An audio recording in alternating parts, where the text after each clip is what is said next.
All right, last example here, example 8. And there's 4 examples in one. So this one might take a little longer to get through. Um, but essentially what we're given is two things about a right triangle, and we want to find the other 3. Right? I mean, we have 3 angles and 3 sides in a triangle. Now, if it's a right triangle, we know that one of the sides is a right angle. So that just leaves 2 unknown angles, and then we have 3 sides. So total of 5 things to find. But we're given 2 of them. All right. So now the convention here is that A, the side lowercase a, is across from angle A. Okay, it's directly across from it, opposite of it.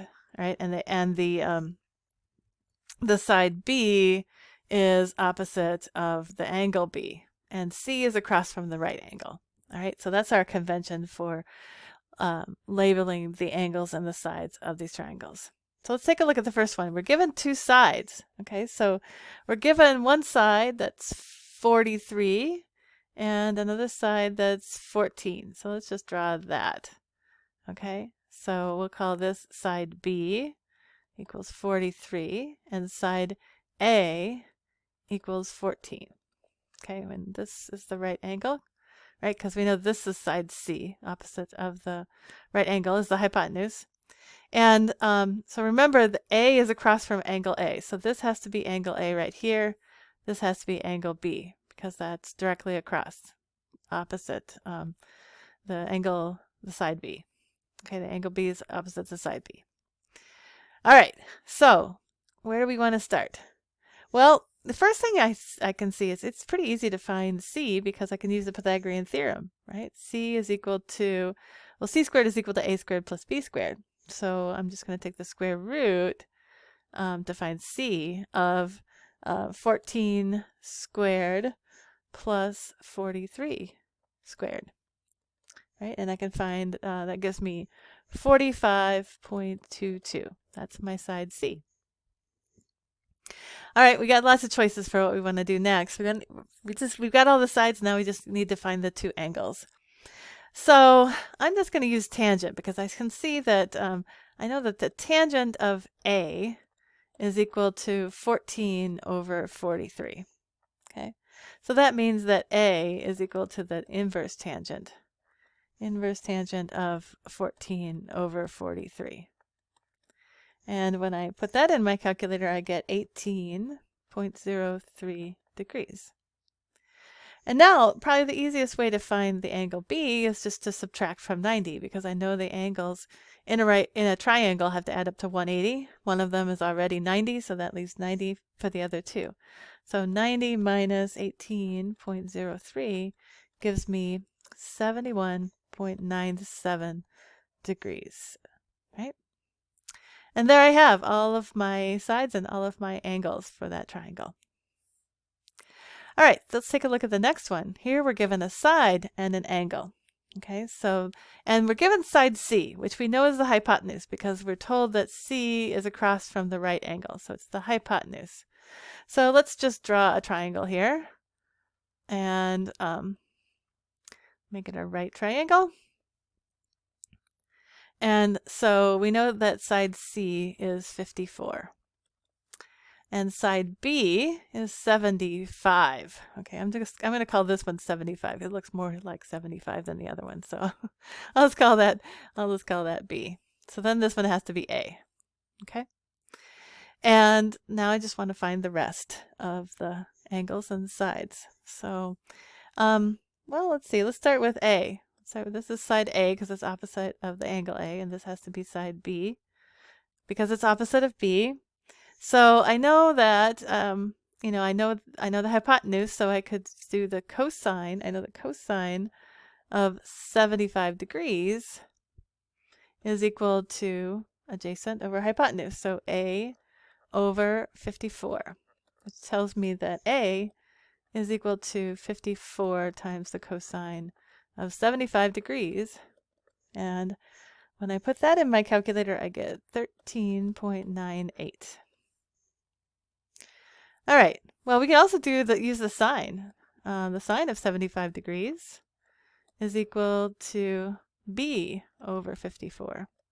Okay, so b is equal to 54 cosine of 75 degrees. All right, and that gives me 52.16. Okay, now I could have gotten that side also by using the Pythagorean theorem, right? Because I know two of the sides and I can find the third side with the Pythagorean theorem, but we can also use sine. It should give you the same thing. All right, the only thing we have left to find is this angle A, and I can find angle A by just subtracting from 90 degrees. I'll subtract the 75 from the 90, and that gives me 15 degrees. Okay, so I got that whole triangle taken care of. Let's do a couple more. All right, so in this one of the sides is 32 degrees, and the angle opposite that side is 27. Okay, so let's say I'll draw it like this. This time, we'll call this angle B. That looks like it could be a 27-degree angle. This is the right angle. So this is side C, and this is side B. It's opposite of the angle B, so this is 32. And this has to be then side A.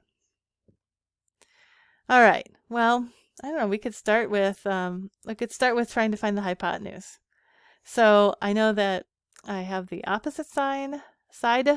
So I know that the sine of 27 degrees is equal to opposite over hypotenuse, which is 32 over C. So C is equal to 32 over the sine of 27 degrees. And that gives us a value of 70.49. Okay, so now we have side C. All right, that's just one way of approaching it. I mean, there's a lot of different ways of approaching it. Now I could have, right off the bat, I could have said that, well, it looks like if this should be angle A, I could easily find angle A just by taking 90 degrees and subtracting 27 degrees, and that gives me 63 degrees. Okay. So there we go. I just need to find what? I need to find side A. So, well, you know, I know this opposite side. So, and I want to find the adjacent side. A is the adjacent side. So I could use tangent. Tangent of 27 degrees is equal to 32 over A. Okay, so that means that A is equal to 32 over the tangent of 27 degrees. And so I get 62.80 for that side length. Okay? So like I said, there's a number of different ways you could approach this. You should get the same answers, right? You should get the same final answers if you do it differently, but there's more than one way to get those answers. All right, one more here. Here we have a side of 9 and a side of 23. And C is the hypotenuse because it's the side opposite of the right angle. So let's just draw a right triangle. So let's call this A. So this is A equals 9, right? They'll call this angle B. So this is side B, and then this is C, which is 23. All right, so that's what we know. And we want to find the rest of the sides and the angles.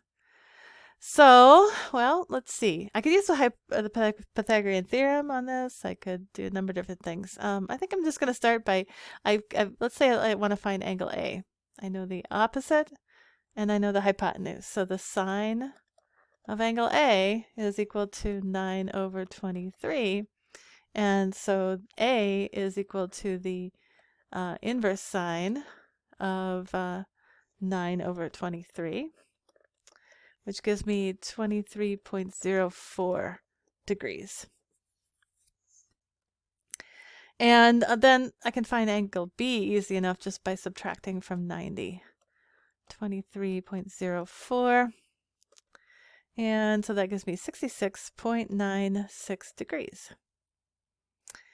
And now, let's see.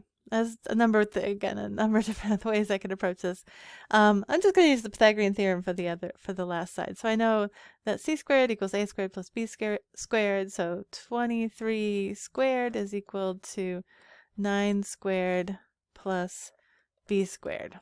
So that if I subtract 9 from both sides and then take the square root, then b is equal to the square root of 23 squared minus 9 squared.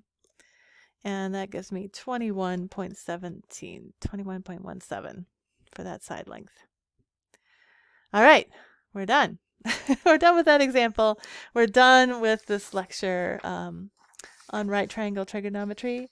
And I'm going to have you work on the discussion questions yourself. We won't be covering these in class this time.